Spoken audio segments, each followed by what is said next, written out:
Ibrahim Traoré's 10 projects that tremble at the West, hospitals, highways, and a brand new digital system. Burkina Faso is moving faster than anyone thought possible. The question is, can the old powers stop this rise? Food sovereignty has become one of the most powerful tools of national independence, and Ibrahim Traoré has made it clear that Burkina Faso will no longer rely on foreign markets to feed its own people. For decades, farmers in the country harvested tomatoes only to watch them rot by the roadside because there were no facilities to process them locally. Traders would buy them cheaply, export them abroad, and return the same crop as tomato paste sold at 3 times the price. This cycle drained wealth from rural communities, discouraged farmers, and deepened dependency on imported goods. It also left the nation vulnerable to external price fluctuations, supply chain disruptions, and the dominance of European and Asian food producers. Breaking this cycle required more than words. It required a structural transformation that could empower local farmers, give value to their harvests, and circulate money within the national economy instead of letting it leak abroad. That is why Traoré's government invested in a modern tomato processing plant worth millions of dollars. This project is not simply a factory, it represents a complete reorganization of the agricultural sector. The plant is strategically located in one of the country's highest yield tomato producing zones, ensuring that crops no longer go to waste. Farmers now deliver their harvest directly to a facility that transforms raw tomatoes into paste and packaged products ready for the shelves. Each ton processed domestically means more income stays within Burkina Faso. Each crate saved from rotting ensures a family gains financial security. By cutting the reliance on foreign food imports, the plant reduces the trade deficit and keeps wealth circulating inside the national economy. But beyond economics, it is also about dignity. Producing what citizens eat and eating what the nation produces is a declaration of sovereignty that challenges decades of dependency. The government financed this project with its own investment mechanisms and partnerships aligned with its long-term vision rather than waiting for conditional foreign aid.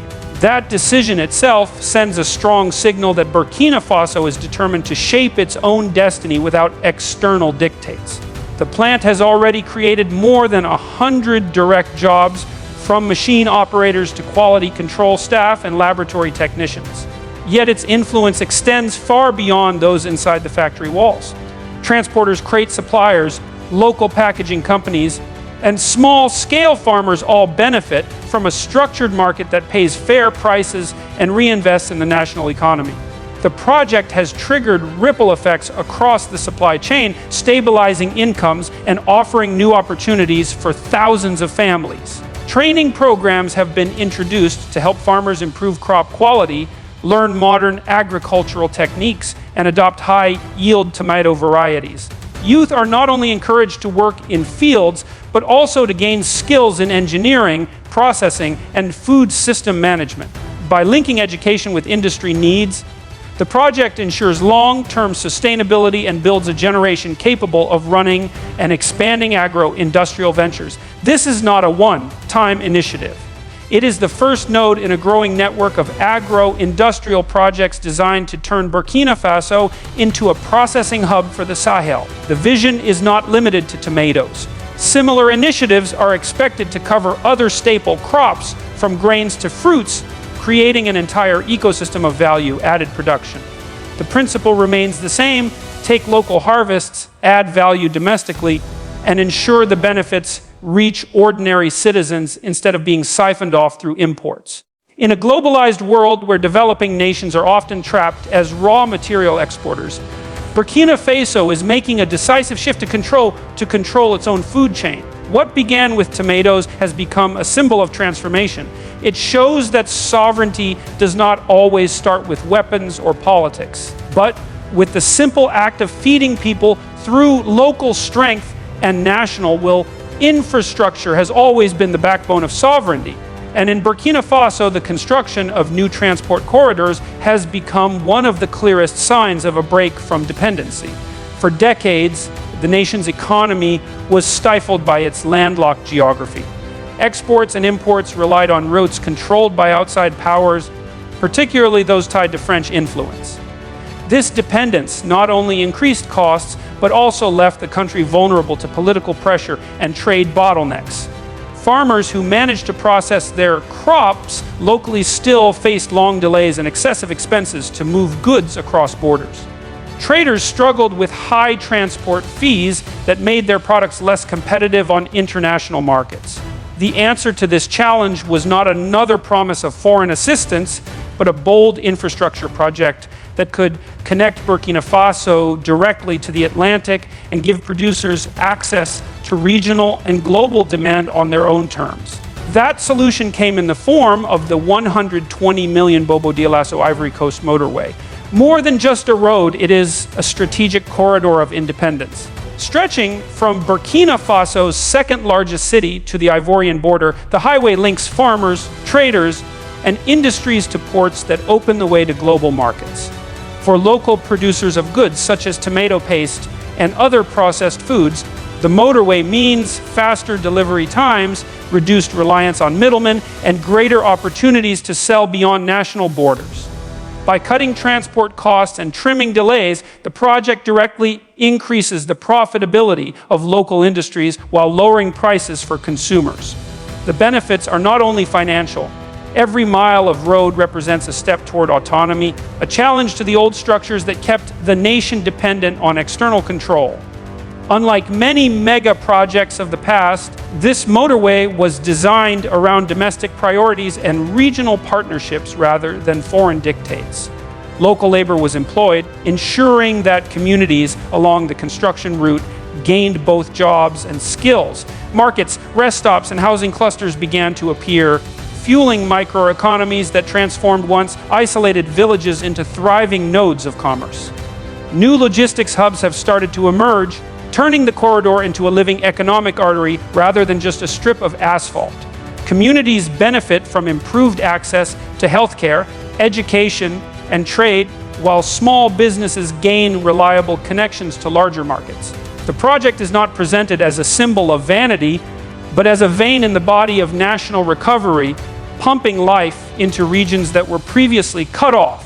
The road also carries strategic weight far beyond economics. For decades, Burkina Faso was described as isolated and dependent on others for access to the sea. With this corridor, that narrative is being rewritten. The highway reduces reliance on northern routes tied to French influence and opens southern pathways that prioritize regional integration. By doing so, it diversifies trade options and strengthens ties with neighbors in ways that serve local interests. Farmers and entrepreneurs now see their goods moving swiftly across borders, while transporters and distributors enjoy steady business generated by the flow of commodities. It is a deliberate act of reclaiming control over trade routes that once dictated the country's economic fate. What makes this project even more significant is its integration with the nation's broader industrial and agricultural plans. The motorway does not exist in isolation, but functions as the logistical backbone that supports factories, farms, and new enterprises. Each truckload of goods that travels down the road represents the materialization of a larger vision for sovereignty. As villages expand and urban centers grow along the corridor, infrastructure becomes a tool not only of commerce, but of social transformation. The isolation that once defined Burkina Faso is steadily being replaced by movement, exchange, an opportunity carried mile by mile along a road built with purpose. Energy and water security stand at the heart of any independent nation, and in Burkina Faso, the effort to secure these resources has become a defining feature of Ibrahim Traoré's administration.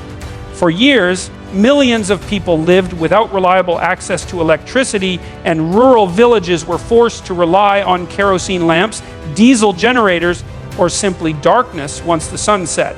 Hospitals struggled to refrigerate vaccines, schools ended classes early because of poor lighting, and small businesses could not expand beyond daylight hours. At the same time, water shortages in urban centers and rural areas alike created a cycle of vulnerability that kept communities dependent on foreign aid and emergency deliveries. To change this reality, a bold dual strategy was launched that tackled electricity through the Yellen solar power program and water through the construction of the Zigadai Dam. Together, these initiatives are reshaping the foundations of daily life and laying the groundwork for economic self-reliance. The Yellen solar power program is one of the most ambitious energy projects in the country's history. Backed by state initiative and supported by partners like the Green Climate Fund, Yellen has extended electricity to more than 150 villages, reaching over 300,000 people who previously had no connection to the grid. What makes this project unique is that it does not rely on fragile national grids that often fail in rural areas. Instead, Yellen uses decentralized solutions such as mini-grids and standalone solar systems, ensuring power is generated and consumed locally. Health centers now store vaccines without fear of spoilage, schools can hold evening classes, and families enjoy longer productive hours without inhaling smoke from kerosene. Businesses that once operated at the mercy of sunlight can now run refrigeration, power machinery, and expand services. Each solar panel installed is not just a piece of equipment, but a step toward energy independence, reducing reliance on imported oil and diesel while creating skilled jobs for local technicians trained to maintain the systems. The more villages light up, the more the economy is rewired to operate on clean, sustainable, and domestically controlled energy. Parallel to electricity, water security has emerged as another pillar of sovereignty. Nowhere is this more evident than in the construction of the Ziga 2 Dam, a massive project designed to secure a stable water supply for the capital Ouagadougou and its rapidly growing population.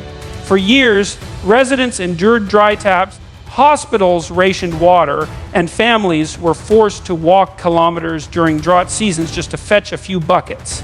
Urban life cracked under the pressure of scarcity, businesses stalled, and public health was compromised.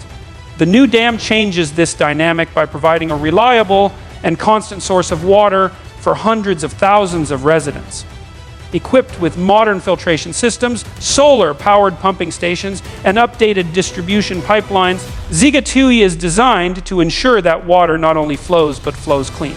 The project directly addresses the challenges of climate change by incorporating resilience measures that protect against extreme weather and safeguard natural aquifers. The combined impact of Yellen and Ziga 2 is profound. Electricity and water are not luxuries, they are the foundations of education, healthcare, and industry. By securing them, Burkina Faso is reducing its dependence on foreign imports, strengthening its capacity to industrialize, and empowering communities to take charge of their futures. Clinics powered by solar energy are directly linked to water systems that guarantee hygiene and sanitation. Schools benefit from lighting and clean water that support both learning and health. Farmers gain irrigation systems tied to new reservoirs, allowing them to grow crops more efficiently and withstand drought conditions. As these systems expand, the vision of national sovereignty becomes tangible, built not only on grand speeches, but on the flow of light and water, reaching into the most remote corners of the country. Health, housing, and finance are the foundations of a stable society, and in Burkina Faso, these sectors are being transformed under new national priorities that place citizens at the center of development. For decades, access to quality healthcare was limited, often concentrated in the capital, leaving entire regions underserved. Hospitals lacked modern equipment, clinics were understaffed, and many families were forced to travel long distances or even cross borders for treatment. This reality is now changing with the construction of the Bobo Dioulasso Regional University Hospital. Rising in the southwest of the country, the facility is set to become one of the most advanced medical centers in the nation. It is designed not only to treat patients, but also to train future generations of doctors, nurses, and healthcare workers. By integrating medical education with clinical practice, the hospital reduces dependence on foreign professionals and builds a sustainable domestic workforce. Equipped with specialized units, surgical theaters, and digital health systems powered by clean energy, the hospital will deliver modern care to communities that had been excluded for decades. Ambulance networks and data systems are also being built to connect rural clinics to the hospital, ensuring that even distant villages have access to critical services. Alongside healthcare, housing has emerged as a symbol of dignity and progress. Urban sprawl in Burkina Faso often led to overcrowded informal settlements without proper infrastructure, drainage, or public services. Families were forced to live in fragile structures, vulnerable to flooding and lacking access to sanitation. The Faso Mayo urban development project is rewriting that reality by constructing 50,000 affordable housing units. These are not just buildings, but entire neighborhoods designed with integrated services such as schools, clinics, markets, and public spaces. Wide roads, transport hubs, and green areas are part of the plan, ensuring that communities grow with balance and resilience. What makes the initiative even more impactful is its reliance on locally sourced materials and local labor.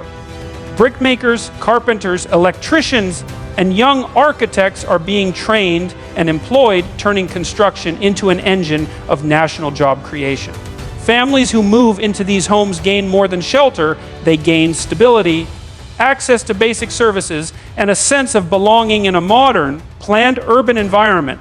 The financial sector is undergoing a similar transformation with the establishment of Burkina Faso's first state-owned bank, BurkinDam. For decades, international banks dominated the sector, serving primarily the wealthy elite and large corporations while ignoring rural populations and small businesses. Ordinary citizens, especially women, farmers, and young entrepreneurs, were excluded from formal banking systems. BurkinDam was created to change this imbalance. Its mission is not profit extraction, but economic inclusion. The bank offers accessible accounts, low-interest loans, and microcredit programs tailored to local needs. Farmers can now secure loans to purchase equipment, families can save securely without traveling to distant cities, and small businesses can access capital to expand. Services are offered in local languages with local staff, making financial access practical and culturally relevant. BurkinDam is also integrated with broader national reforms, providing mortgage products for new housing projects and group financing for agricultural cooperatives. Digital platforms supported by national data centers ensure secure and transparent transactions, linking the financial system directly to the digital future of the country. Together, these efforts in health, housing, and finance form a powerful triad of social transformation. They address the fundamental needs of life: care, shelter, and economic opportunity, while embedding sovereignty into daily existence. Hospitals staffed by BurkinDam professionals replace reliance on foreign aid. Homes built with local labor reflect national pride and practical progress. Banks designed for the people channel resources back into communities instead of draining them outward. Each initiative reinforces the other, creating a cycle where healthy citizens can work, stable housing provides security, and inclusive finance fuels growth. This integrated approach shows that development is not about isolated projects, but about building systems that empower citizens to live with dignity, resilience, and hope. Digital transformation and rural modernization are emerging as some of the most decisive steps Burkina Faso is taking to secure sovereignty in the 21st century. In a world where control over data, connectivity, and information flows often dictates global power, Ibrahim Traoré's administration has prioritized building national digital infrastructure that places control firmly in domestic hands. At the center of this push is the $150 million Digital Transformation Acceleration Project, commonly referred to as PESHI Digital. Two major national data centers, already nearing completion, will anchor this initiative. These facilities are not just warehouses of information. They are fortified repositories designed to store government records, financial data, health databases, educational resources, and civil registries within the nation's borders. By housing critical information locally, Burkina Faso reduces exposure to foreign surveillance, external manipulation, and dependency on overseas servers. It marks a decisive step toward digital sovereignty, where the country no longer relies on distant capitals for its most sensitive information. Beyond infrastructure, PEC Digital is reshaping how citizens interact with the state. Public services that once required long queues, bribes, or lengthy bureaucratic delays are being shifted online. People will be able to apply for identification cards, land titles, permits, and school enrollment directly from mobile devices. This move not only reduces inefficiency, but also increases transparency, cutting opportunities for corruption. For rural populations, the expansion of network coverage to at least 500 underserved areas ensures that connectivity reaches communities long excluded from the digital age. Digital literacy programs are being introduced to train youth, women, and small business owners, giving them the skills to navigate online platforms, start e-commerce ventures, and access markets beyond their villages. By combining infrastructure with education, the government is building a digital ecosystem that is inclusive, resilient, and forward-looking. Rural transformation is also being addressed through the modernization of agriculture and livestock, sectors that employ and sustain millions of Burkina. For generations, livestock served as both a source of food and a form of wealth, yet it was hampered by poor veterinary care, low yields, and unstructured markets. The Livestock Sector Development Support Project is changing this picture by introducing vaccination programs, mobile veterinary teams, and improved breeding techniques. Herd health has improved, mortality rates have dropped, and productivity is increasing. Processing facilities for meat, milk, and hides are being constructed, creating value-added products that extend market life and expand trade opportunities. Cold chain logistics and storage units are being deployed to reduce waste and stabilize supply, ensuring farmers receive fair returns. Access to financing, often through BurkinDam's credit programs, allows herders to invest in better feed systems and expand their operations. By formalizing and strengthening the sector, livestock is being transformed from a symbol of subsistence into a driver of economic growth. This rural transformation is closely linked with the digital push. New technologies allow farmers to monitor market prices, access veterinary advice, and coordinate logistics directly through mobile applications. With connectivity spreading across the countryside, rural economies are no longer cut off, but are instead being integrated into national and regional markets. Women, who often manage small herds, are gaining new opportunities for income and empowerment. Youth, once forced to migrate to cities or abroad in search of livelihoods, now see possibilities within their own communities. By merging digital control with rural development, Burkina Faso is weaving together two powerful strands of sovereignty: the ability to own and protect its data, and the ability to sustain and grow its rural economy. These efforts demonstrate a vision of independence that extends from servers in national data centers to cattle grazing in the fields, all connected by a strategy that places citizens at the heart of progress